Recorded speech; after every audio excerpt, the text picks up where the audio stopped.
Um, Ted, really? You want to talk about what?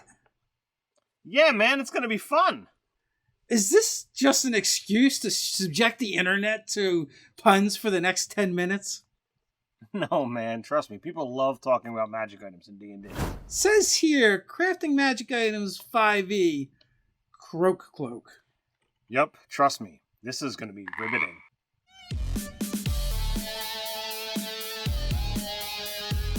Welcome to Nerdarchy, for nerds, by nerds. I'm Nerdarchy Dave, and as usual, I'm joined by this nerd. Nerdarchy Ted. If you want to watch more D&D videos, hop on over to the subscribe button. And if it's more Nerdarchy videos you're after, you're gonna have to click that notification bell.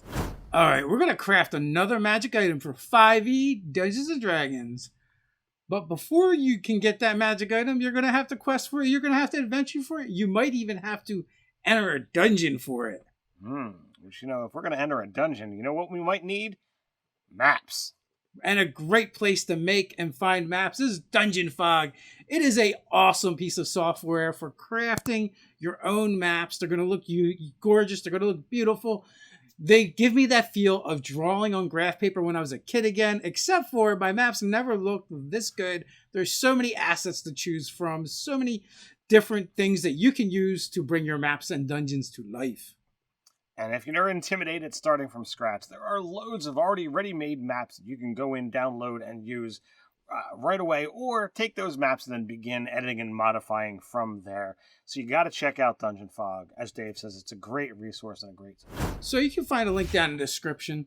All right, so, a while back, we have made this other product with a lot of frog-related magic items called Muckwuggle. Any relation, Ted? Initially, Dave, not really. When I put it together, it was for a whole nother game. But as things kind of begin, coming together, I realized this could absolutely be related, to that, that same adventure, to that same quest. So yeah. Well, so if the idea didn't come from Muckwuggle and that there, even though you can backwards compatible for sure, where did the idea come from? Where did you get your inspiration for something called the Croak Cloak? All right, so there's two components to said thing. For those of you who happen to not have heard this already. Whoa, wait a minute. Two components? Is one the cloak and the other the croak? Not at all. The concept comes from the fact that my daughter right now is obsessed with frogs, and she does play D&D. So I wanted to put something in the game that was a, it can turn you into a frog kind of scenario, because in this game, not playing a druid.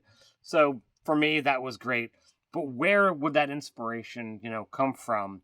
And that's totally the old Mario Brothers game. There is that, item that Mario gets, that he gets that, frog swimming ability and what have you. Totally has this big, frog bubble on his head. And I'm like, that's what I'm looking for. I want that, that hood that comes up and affixes to your head. It's got those large bulbous eyes that are attached to it. Totally hysterical. You totally look ridiculous. And I don't think there's enough D&D items that go down that MMO, crazy factor of, all right, you got this powerful magic item, or magic item doesn't always have to be powerful, but it just can look ridiculous. So that was the main components for how I came upon the idea for this crazy item. All right, so you kind of touched on a little bit of what it looks like, with it having the hood that comes up and the frog eyes on top. Is there anything else distinctive about it? And I do have another question. Will we see squirrel cloaks as well then? Unless a DM happens to, be running for me and wanting to put in for, one of my particular, favorite animals, I doubt it. But, visually, I look at it as it almost has that, while it moves like fabric, texturally, it actually has that almost rubbery appearance, like as if the whole thing was made of frog hide. So it's definitely a little off-putting, visually, if you're not really, used to looking and seeing people wearing, that kind of stuff. Is it two-toned? Because frogs tend to be one color on top and another underneath. So I have it, at least in my game, that it has fabric on the inside, and then the actual almost, amphibian hide as the actual material on the outside. So it's, well, it doesn't technically say it's waterproof and, what have you. It's basically is.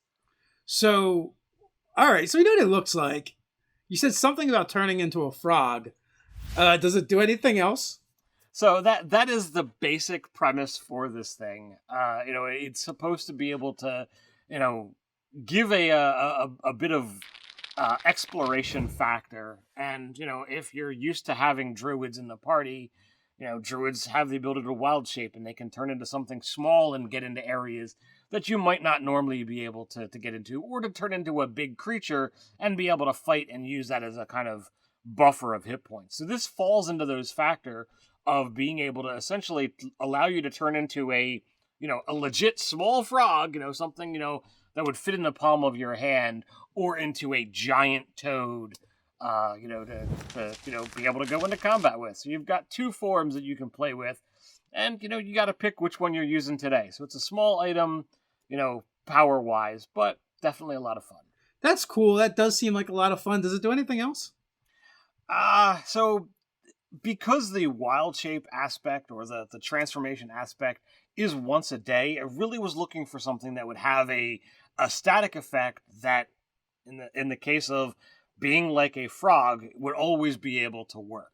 So it actually functions as if you always have the jump spell on. Your jump distances are higher, longer, what have you, equivalent to what the jump spell does.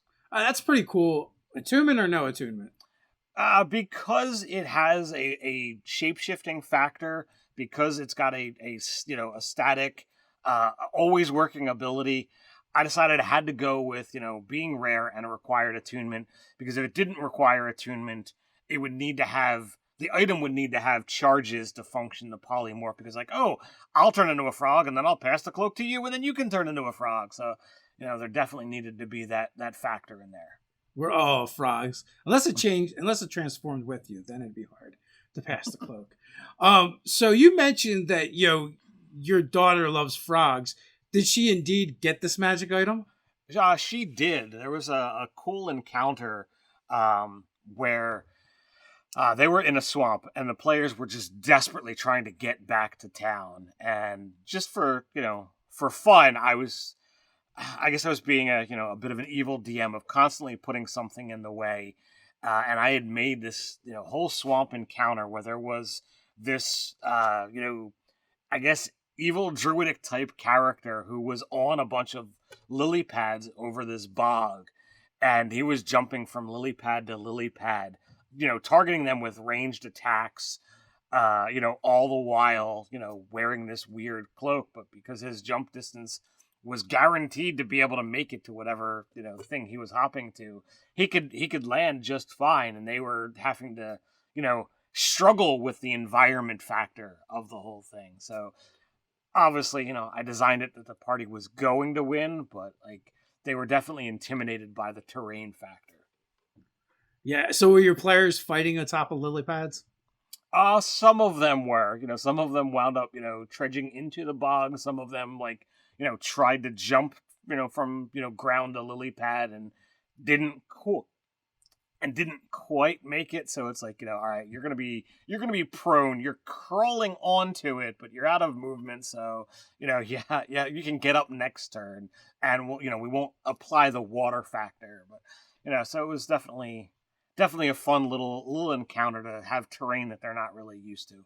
Was there any contention after the fight as to who was going to get the Croak Cloak? With this game, when things tend to get put out that are more outstanding, it's usually pretty obvious once it's identified as to who is best going to use it. I mean, this is my kids' game, so there's a single adult, occasionally two when your son actually shows up. On that other adult part. Other than that, it's all teenagers and younger in the party. So it's definitely more of a fun free form style, and everybody is usually all right, I think this player or this character will enjoy this the most, so we're definitely gonna slide it around. Yeah. So So your daughter's brother, your son's never like trying to mess with her. Be like, oh no, I think I want the Froggy Cloak. It looks so cool. Thankfully, when he's sitting at the table, he's been so excited to just be playing that he doesn't have that that factor of let me mess with my sister yet. Give it a couple of years with more time at the table, and that might very well be a possibility. But then who knows what her next obsession is going to be. If you enjoyed this video and you think the Croak Cloak is something you would want to see in your game, we have them over. We have printable magic item cards over on our Patreon. It's a new thing we just started doing. There's a free one up over there and in our store that you can kind of go check out right now if you wanted to. So it's definitely something you might want to take a look at. So if you're interested in another D&D crafting magic item video, you might want to check out this one, which is going to be another card, the Glaive of Wizardry. And as I've already told you, we make these, Ted makes these magic items. They go up over on the Patreon as a print and play cards. But that's not all we do. We do monthly fan games and giveaways that our patrons are automatically entered into, weekly patron-only live chats, and more. So until next time, stay nerdy.